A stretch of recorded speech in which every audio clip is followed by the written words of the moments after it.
मानने से, लेकिन इन लोगों को शर्म नहीं आती। आप क्या बताना चाहते हैं जनाब कि आप डफर्स 12 क्लास पास, आप एफए एफएससी करने के बाद अगर आप ये उन लोगों को बताएं कि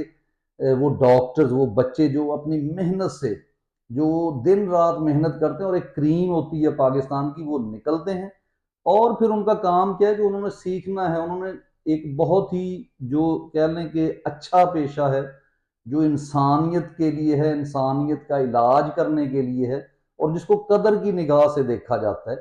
आप जनाब उनको ये बताने जा रहे हैं कि हमने आप लोगों के सरों पर उस खातून को वजीर आला और करता धरता पंजाब का बना दिया जो